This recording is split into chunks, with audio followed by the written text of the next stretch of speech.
Olá, queridos, eu sou o Padre Rodrigo Carneiro, esse é o nosso canal Atraídos pela Palavra de Deus.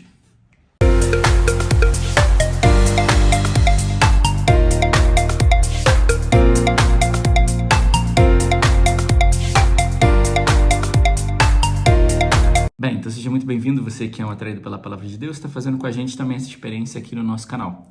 Louvado seja Deus pela sua vida, por aquilo que você está experimentando e podendo viver nesse tempo diante da Palavra de Deus. Então, mais um sextou para nós, agora é dia 15 de maio. Então, nessa sexta-feira, há muito tempo que eu não falo isso, mas lembrando, né? Sexta-feira é dia de jejum também e penitência.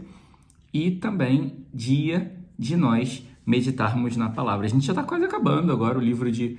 Também está acabando o tempo da Páscoa, acabando a leitura dos Atos dos Apóstolos. Esse texto é interessante porque a gente está acompanhando todos esses dias as viagens de Paulo. E a gente vê que Paulo, ele vai para um lugar, vai para o outro, ele está num lugar, está no outro. Então aqui a gente vê, em primeiro lugar, a disponibilidade de Paulo. A gente vê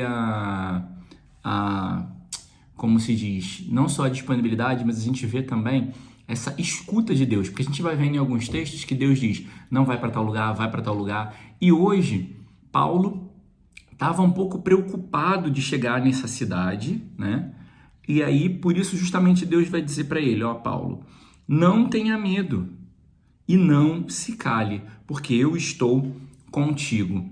Então, nosso Senhor está dizendo para Paulo, faça o seu, faça o que eu te peço, faça o que você tem que fazer, tá? Faça o que... Ai, meu chinelo sumiu aqui, o chão tá frio. Faça o que você tem que fazer e não tenha medo. Porque, às vezes, diante do chamado de Deus, diante das propostas de Deus, diante daquilo que Deus nos pede, o primeiro sentimento que vai chegar a nós, que é o sentimento mais comum e mais humano, diante do desinstalar-se, diante do novo, diante daquilo que eu não entendo, diante daquilo que me custa, é o medo. O medo, a insegurança, a incerteza. Então, assim, Deus está dizendo para Paulo tudo isso. Não fique inseguro, não tenha incertezas, não tenha medo, porque eu estou contigo. E aí, aqui tem outro ponto de confusão. Porque muitas vezes, quando a gente vê essa situação de Nosso Senhor dizendo, eu estou contigo, é muito difícil a gente entender isso. Porque o primeiro movimento também, como Deus ele é protetor, né? Então, quando a gente pensa no Senhor dizendo, eu estou contigo, a gente pensa que ele vai ser igual aquele que vai no caminho tirando as pedras. Entende? Muitas vezes a gente confunde isso. Quando o Senhor diz, eu estou contigo, a gente acha que ele vai na frente tirando pedras. Ou seja, que vai ser fácil. Que quando ele diz, eu estou contigo, ele vai tornar o caminho mais fácil. Mas não é isso. O eu estou contigo de Deus é, eu vou te ajudar a passar pelas dificuldades. Então, o estou contigo não é, eu vou fazer o caminho mais fácil. Mas o eu estou contigo é, eu vou te ajudar naquilo que for difícil. Então, naquilo que for difícil, naquilo que você não souber fazer, não tiver como fazer, eu vou estar com você. Mas ele não vai dizer, vai ser fácil e você já vai saber de tudo. Então, às vezes, a gente também confunde isso quando o Senhor diz, eu estou contigo. Ele também vai dizer para Paulo que ele vai cuidar de Paulo, ninguém vai tocar em Paulo. Então, ele vai cuidar. Vão tentar. Isso não significa que não vão tentar, porque vão tentar armar contra ele, vão tentar prender ele, vão tentar bater nele. Então, assim, quando o Senhor também diz que vai cuidar de nós, não significa que não vão tentar fazer coisas contra nós.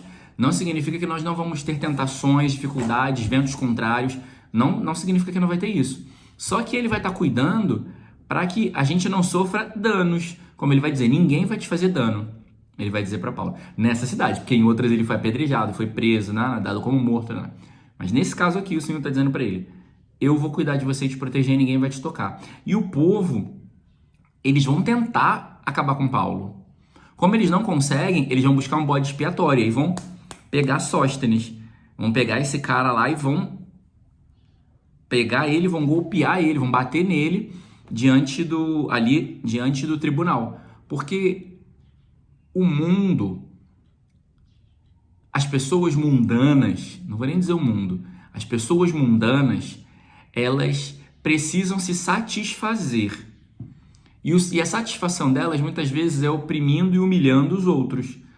Então, como elas não conseguiram pegar Paulo, elas encontraram um cara lá e pegaram ele, porque eles precisam se satisfazer. O mundo vive de satisfações pessoais. Nós, cristãos, vivemos de satisfazer a vontade de Deus e não de satisfações pessoais.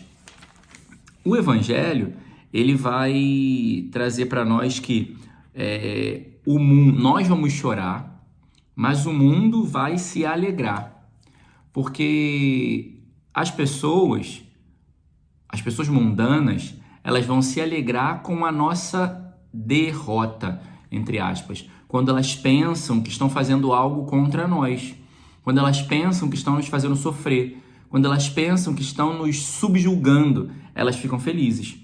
Só que quando eu também derramo essas lágrimas com o Senhor, Ele me dá a recompensa. Então, a temática do Evangelho é entender que as lágrimas que eu choro hoje, os sofrimentos que eu passo hoje, garantem para mim a vida eterna. E vale a pena sofrer hoje em vista da eternidade. Vale a pena passar pelas dificuldades que forem necessárias passar hoje em vista da vida eterna.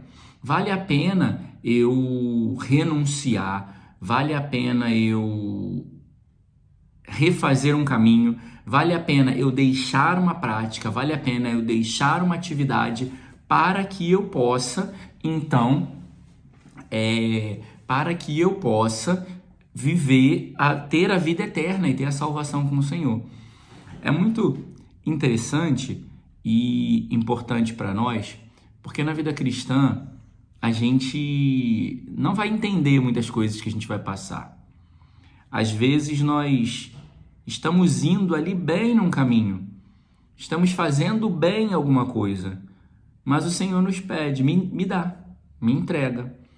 Por exemplo, se a gente quero terminar com isso trazendo para você o elemento básico da vida de Abraão.